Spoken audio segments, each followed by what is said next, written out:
अस्सलाम वालेकुम स्टूडेंट्स।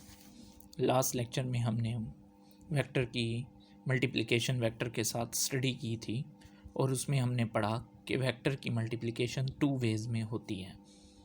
एक वेक्टर की वेक्टर से मल्टीप्लिकेशन स्केलर प्रोडक्ट कहलाती है और एक हमारे पास वेक्टर प्रोडक्ट कहलाती है। लास्ट लेक्चर में स्केलर प्रोडक्ट को हम अच्छी तरह से स्टडी कर चुके हैं। आज का हमारा टॉपिक है वेक्टर प्रोडक्ट या क्रॉस प्रोडक्ट। अगर हम दो वेक्टर्स ए और बी को मल्टीप्लाई करें और उसका रिज़ल्ट एक नया वेक्टर आ जाए तो इस सूरत में ये मल्टीप्लिकेशन वेक्टर प्रोडक्ट या क्रॉस प्रोडक्ट कहलाएगी। ये मल्टीप्लिकेशन वेक्टर प्रोडक्ट इसलिए कहलाती है क्योंकि हमारे पास दो वेक्टर्स का प्रोडक्ट एक नया वेक्टर होता है, और क्रॉस प्रोडक्ट इसका नाम इसलिए है क्योंकि इसमें ज़रब की अलामत क्रॉस होता है। डेफिनेशन के मुताबिक अगर हम स्टडी करना चाहें तो देखें बच्चे students, if the product of two vectors, अगर दो वेक्टर्स का product is a scalar quantity है then such product is called vector product और स्केलर वेक्टर प्रोडक्ट और क्रॉस प्रोडक्ट। अगर दो वेक्टर क्वांटिटीज़ का प्रोडक्ट हमारे पास वेक्टर आ गया तो इस सूरत में मल्टीप्लिकेशन वेक्टर प्रोडक्ट कहलाएगी। The vector product of two vectors A and B can expressed as, mathematically इसको एक्सप्रेस हम किस तरह से कर सकते हैं। देखें, दो वेक्टर लिए ए क्रॉस बी, इसमें मल्टीप्लाई की अलामत जो है, ज़रब की अलामत, वो आपके पास क्रॉस है। A cross B is equal to A B sine theta into normal vector N. इस बात का ये मतलब है कि हमारे पास जो ए बी साइन थीटा है ये मैग्नीट्यूड होगा ए क्रॉस बी का। जो ए क्रॉस बी वेक्टर मल्टीप्लाई हुए हैं तो उन्होंने जो मैग्नीट्यूड दिया है वो ए बी साइन थीटा दिया है, और जो यूनिट वेक्टर है वो नॉर्मल वेक्टर है एन कैप। इसे हमने नीचे एक्सप्लेन करके लिखा है where A B sine theta, जबकि ए बी साइन थीटा ये आपको नज़र आ रहा है, ए बी साइन थीटा यहाँ से यहाँ तक ये सारी वैल्यू हमारे पास मैग्नीट्यूड होगा, और एन कैप इज़ नॉर्मल। और एन कैप क्या है? नॉर्मल है। नॉर्मल का ये मतलब कि ए बी जहाँ पे लाई करेंगे दोनों वेक्टर ए और बी से, कि ए और बी यूँ हैं तो नॉर्मल इनके परपेंडिकुलर होगा इस तरह से, यानी कि ये ए और बी जिस प्लेन में होंगे तो इनके नॉर्मल, इनका परपेंडिकुलर हमारे पास इसका प्रोडक्ट होगा। अब इसी बात को हम मज़ीद डेप्थ में देखते हैं तो हमें समझ आती है कि N cap is normal to the plane containing A cross B and theta is the angle between two vectors. और थीटा क्या है? दो वेक्टर्स के दरमियान एंगल है। अब बच्चों देखें कि हमारे पास ये एक प्लेन है, मैं कहता हूँ ये एक्स वाई प्लेन है, एक वेक्टर ए है और एक वेक्टर बी है, दोनों के दरमियान एंगल आपको नज़र आ रहा है थीटा है। अब अगर मैंने मल्टीप्लाई करना है ए और बी को तो मैं वेक्टर ए पे इस पोजीशन में इस तरह से अपना हाथ प्लेस करूँगा वेक्टर ए पे। अब ज़रा हम इसको मज़ीद डेप्थ में देखते हैं कि हम वेक्टर की मल्टीप्लिकेशन करते किस तरह हैं। तो आपके पास वेक्टर को मल्टीप्लाई करने का जो असूल है वो राइट हैंड रूल कहलाता है। तो राइट हैंड रूल के तहत हमने सबसे पहले करना क्या है, ज़रा देखें स्टूडेंट्स। अब स्टूडेंट्स वेक्टर की मल्टीप्लिकेशन देखेंगे राइट हैंड रूल से। Join the tail of two vectors in their directions to define plane of vectors। A और B मेरे पास दो वेक्टर ज्वाइन कर लें, वेक्टर A और B की टेल्स ये देखें, A और B अपनी ही डायरेक्शंस में हैं, इन दोनों की टेल्स हमने ज्वाइन कर ली। अब ये प्लेन को डिफ़ाइन करेंगे कि ये प्लेन कौन सा है। हमें पता चल गया कि इसको हमने एक्स वाई प्लेन अगर ये है तो इस सूरत में हम क्या करेंगे, राइट हैंड को फर्स्ट वेक्टर पे प्लेस करेंगे। मिसाल के तौर पे वेक्टर ए फर्स्ट है, इस तरह से आपका अंगूठा जो है वो इरेक्टेड होगा। आप फिर फर्स्ट वेक्टर से सेकंड वेक्टर की तरफ अपनी राइट हैंड की फिंगर्स को कर्ल करेंगे इस तरह से। ये जो फिंगर का कर्ल है ये आपको रोटेशन ऑफ वेक्टर देगा कि ए से बी है या बी से ए है। तो फर्स्ट वेक्टर ए था तो आपको पास रोटेशन आ गई ए से बी। और ये जो आपके पास इरेक्टेड थंब है ये आपको डायरेक्शन देगा ए क्रॉस बी की, के जो नया वेक्टर आएगा उसकी डायरेक्शन क्या है। तो बच्चों आपने ये समझा कि अगर हमारे पास एक्स वाई प्लेन में ए और बी लाई करेंगे तो नॉर्मल आपके पास इन दोनों के परपेंडिकुलर आ रहा है, तो हमारे पास डायरेक्शन यूँ बनेगी। ये देखें आपके पास 1 2 3 कोऑर्डिनेट्स आ गए, इस तरह से देखें तो आपके पास डायरेक्शन कुछ इस तरह से बनेगी। तो अब आप देखें कि कर दी right hand finger in the direction of second vector B, the curl of finger we give direction of rotation, direct thumb represent direction of A cross B. ये हमने इस तरह से समझ लिया। ये राइट हैंड रूल जो है बच्चों, ये आपके पास एक शॉर्ट क्वेश्चन आता है, 5 स्टेप्स हैं, बहुत ही इजी है। इसको अलहदा से इंपॉर्टेंट शॉर्ट क्वेश्चन अपने पास नोट कर लें। एग्जाम्पल हमारे पास क्या है, पहली है torque. Tau is equal to R cross F. जैसे कि 9th क्लास में आप ये फार्मूला लिखते थे बच्चों, R cross F, R F sine theta. ये आपके पास मैग्नीट्यूडनल फॉर्म में आता था। वहाँ पे आप लोग जो टार्क है उसका मैग्नीट्यूड फाइंड करते थे, R F sine theta into normal vector N. Magnetic force, the magnetic force on moving charge in a magnetic field. अगर किसी मैग्नेटिक फील्ड में हमने मैग्नेटिक फोर्स मूविंग चार्जेस पे मालूम करनी है जिनकी वेलोसिटी वी है, तो इस सूरत में वी और मैग्नेटिक फील्ड के दरमियान क्रॉस प्रोडक्ट आएगा। एंगुलर मोमेंटम इसी तरह आर और पी के दरमियान क्रॉस प्रोडक्ट है। तो ये आपके पास वेक्टर प्रोडक्ट की कुछ एग्जांपल्स हैं। सेम वे में अब हम देखते हैं कि करैक्टरिस्टिक्स क्या हैं। तो वेक्टर प्रोडक्ट की चंद करैक्टरिस्टिक्स हैं, उनको स्टडी करते हैं। पहली है violation of commutative law. Vector product commutative law को वायलेट करता है। इस सूरत में हम 2 वेक्टर्स लेंगे, the vector product of 2 vectors A and B is not commutative. तो फर्स्ट बात पे हमने बात कर दी कि ए और बी जो हैं वो कम्यूटेटिव नहीं है। इसका ये मतलब कि अगर ए और बी का हम क्रॉस प्रोडक्ट लेंगे मीन के वेक्टर प्रोडक्ट, तो वो कम्यूटेटिव नहीं आएगा। We consider 2 vectors A and B, the angle theta between them. हमने 2 वेक्टर्स लिए ए और बी और उनके दरमियान एंगल थीटा है। इस सूरत में हम इन दोनों का क्रॉस प्रोडक्ट लेंगे और रिजल्ट्स को देखेंगे। अब आप क्रॉस प्रोडक्ट देखें ए और बी का, A cross B is equal to A B sine theta. ये वेक्टर ए है और ये बी है। हमने ए को फर्स्ट लिया है, बी को सेकंड लिया है। तो इस सूरत में ए पे हम राइट हैंड रखेंगे और अपनी फिंगर्स को बी की तरफ, ए से बी की तरफ क्या करेंगे, कर्ल करेंगे यूँ।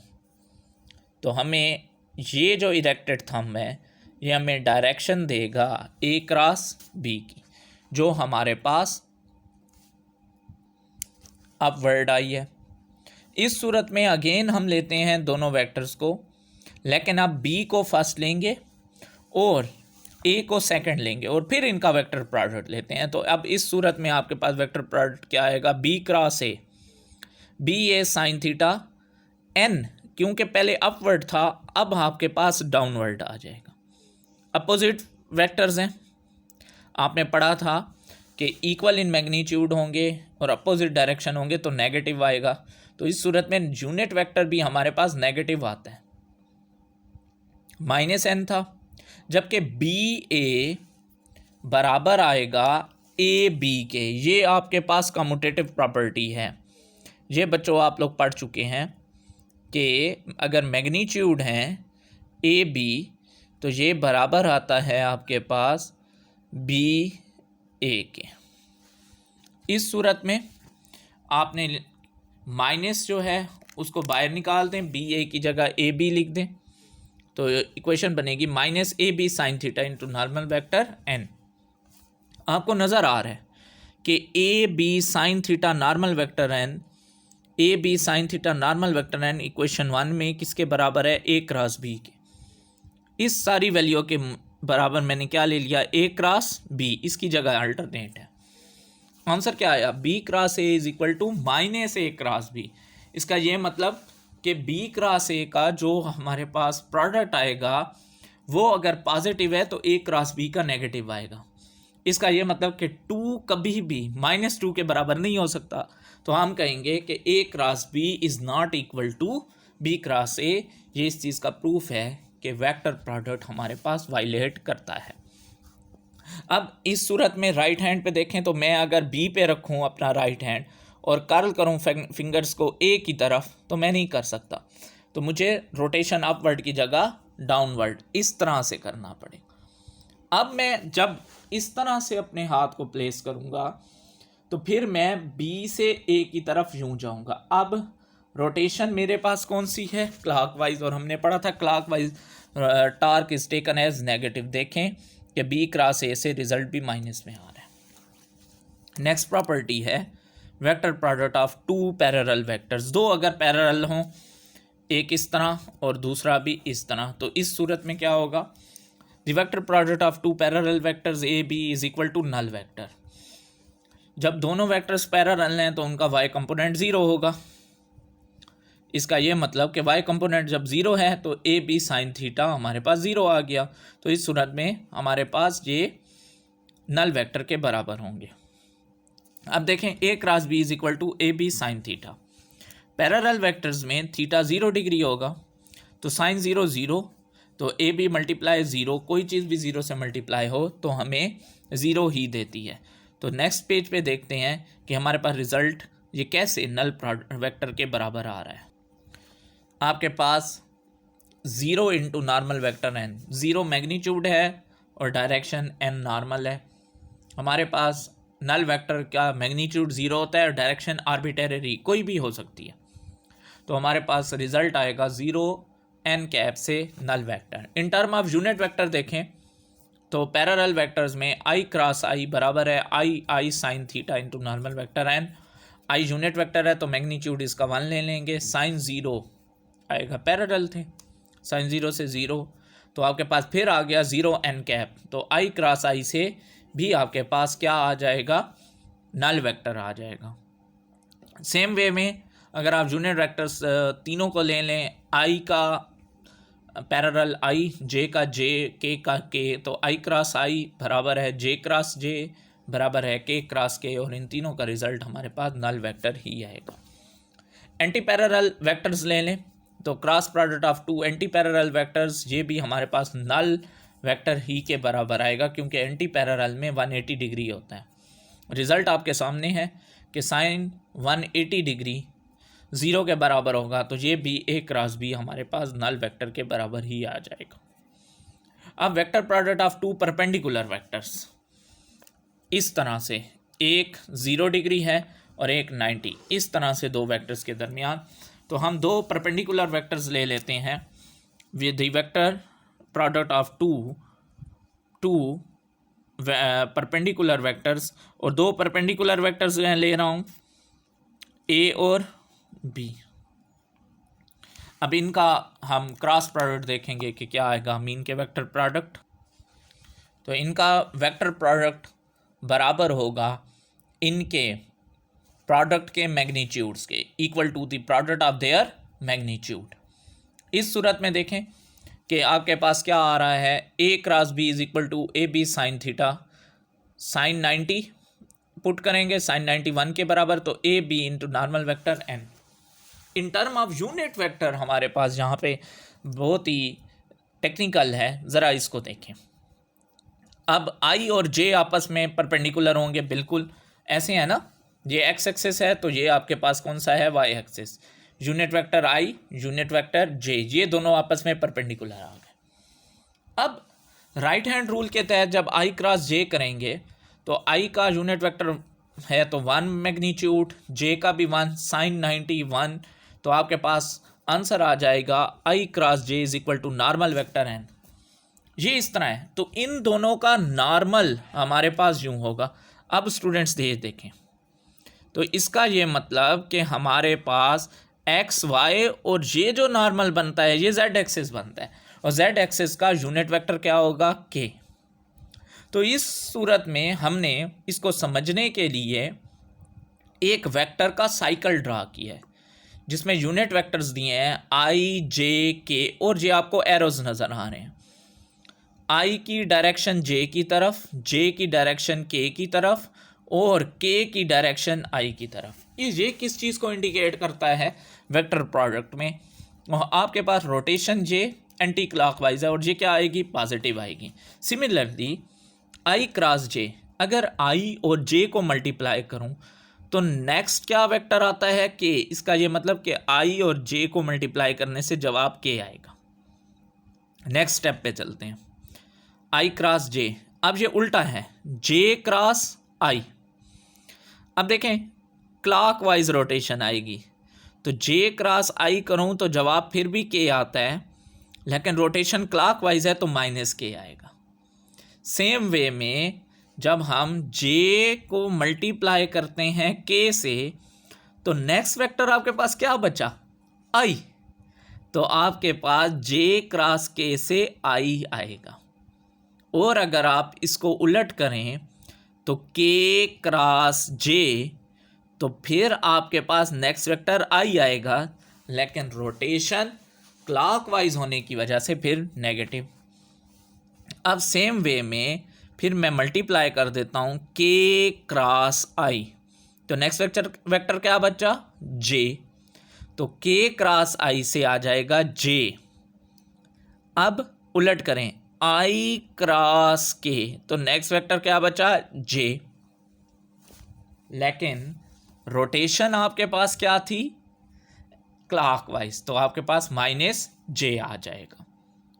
अब लेते हैं सेल्फ प्रोडक्ट, तो क्रॉस प्रोडक्ट ए का ए के साथ ये क्या इसके बराबर आएगा, नल वेक्टर के बराबर। तो क्रॉस प्रोडक्ट हमारे पास वेक्टर का उसी के साथ किसके बराबर आता है, नल वेक्टर, क्योंकि हर चीज़ हमारे पास पैरेलल होती है आपस में। तो A sine theta, A square sine theta 0 degree, sine 0 0, तो ए क्रॉस ए से आपके पास रिजल्ट नल वेक्टर आएगा। 6 है आपके पास एरिया ऑफ पैरेललोग्राम। ये जो मैग्नीट्यूड है ए क्रॉस बी का, ये आपके पास एरिया ऑफ पैरेललोग्राम के बराबर है, ए बी साइन थीटा। ज़रा यहाँ पे देखें, वेक्टर ए वेक्टर बी। अब देखें इसका ये कंपोनेंट वाई कंपोनेंट है, ये क्या आ रहा है, बी साइन थीटा। अब देखें ए क्रॉस बी में इसमें मैग्नीट्यूड लें तो एरिया पैरेललोग्राम है मैग्नीट्यूड के, तो ए बी साइन थीटा इसका मैग्नीट्यूड आ गया, ए बी साइन थीटा। ए को अलहदा कर दें, ए का मैग्नीट्यूड, और ये आपके पास बी का मैग्नीट्यूड जो है वो आपके पास वाई कंपोनेंट कौन सा है, बी साइन थीटा। तो ये लेंथ आ गई और ये विड्थ, तो ये बराबर हो जाएगा एरिया ऑफ पैरेललोग्राम के। नेक्स्ट पे है रेक्टेंगुलर कंपोनेंट्स। अब वेक्टर को हम मल्टीप्लाई करेंगे रेक्टेंगुलर कंपोनेंट्स की मदद से। तो दो वेक्टर्स ले लिए ए और बी और उनको रिजॉल्व कर दिया रेक्टेंगुलर कंपोनेंट्स में। तो इस सूरत में ए क्रॉस बी बराबर आ जाएगा ए एक्स आई प्लस ए वाई जे प्लस ए जेड के मल्टीप्लाई बी एक्स आई प्लस बी वाई जे प्लस बी जेड के। मल्टीप्लिकेशन सेम वे में करेंगे, एक्स कंपोनेंट को एक्स के साथ, मैग्नीट्यूड मैग्नीट्यूड के साथ, ए x B x, A Y B Y, A x B ए, इन्हीं के रेस्पेक्टिव देखें यूनिट वेक्टर, तो आई क्रॉस आई। जब ए एक्स बी वाई हुए तो इसका था जे, आपके पास जे पड़ा है आई क्रॉस जे। ए एक्स बी जेड हुए तो आई क्रॉस के। इस सूरत में जब हमने सारी मल्टीप्लिकेशन की तो हमारे पास रिजल्ट ये आया कि जो आई क्रॉस आई था, जे क्रॉस जे था और के क्रॉस के था। अभी हम पीछे पढ़ चुके हैं, इनका रिजल्ट नल वेक्टर था। तो जब इनके तीनों के रिजल्ट नल वेक्टर आए तो इसका रिजल्ट क्या आ जाएगा, 0। ए एक्स बी वाई, आई क्रॉस जे। फिर वेक्टर साइकिल को देखेंगे तो यहाँ पे पॉजिटिव के, यहाँ पे फिर आपके पास सेम वे में माइनस जे। इन सारी वैल्यूज़ को रिजॉल्व करने के बाद हमारे पास जो रिज़ल्ट आएगा वो ये आएगा कि, तो इस सूरत में आपने क्या करना है, आपने सारे एक्स कंपोनेंट को इकट्ठा करना है। मतलब कि पहले आई वाले, आई आई, इनमें से आई कॉमन आ जाएगा, ये प्लस में ये माइनस में। सेम वे में जे वाले और सेम वे में के वाले। अब इनको जब हम डिटर्मिनेंट फॉर्म में लिखते हैं तो ए क्रॉस बी को लिख सकते हैं is equal to determinant form में। तो मीन के इनका यहाँ पे डिटर्मिनेंट आएगा जो आई जे और के हैं, ये क्योंकि यहाँ पे कॉमन है तो इसको फर्स्ट रो में लिखेंगे। सेकंड, पहला वेक्टर जो मल्टीप्लाई होने वाला था वो था ए के कंपोनेंट्स पहले लिखेंगे। मतलब कि फर्स्ट रो तो आपके पास आ गई यूनिट वेक्टर की, सेकंड रो आपके पास आ जाएगी फर्स्ट वेक्टर की जिसको हम मल्टीप्लाई कर रहे हैं, तो A X A Y A Z. और जो थर्ड रो है वो आपके पास बी के रेक्टेंगुलर कंपोनेंट्स आ जाएंगे और उनके magnitude B X B Y B Z. तो इस तरह से हम वेक्टर को मल्टीप्लाई कर सकते हैं। ये हमारे पास वेक्टर को रेक्टेंगुलर कंपोनेंट्स जो हैं वेक्टर के, ये किस में लिखे हुए हैं, मैट्रिसेस फॉर्म में लिखे हुए हैं। तो बच्चों मैं उम्मीद करता हूँ आपको अच्छी तरह से ये टॉपिक समझ में आ गया होगा और आपको नेक्स्ट टॉपिक में इंशाल्लाह नेक्स्ट वीडियो के साथ मिलेंगे। अपना ख्याल रखें। अल्लाह हाफिज़।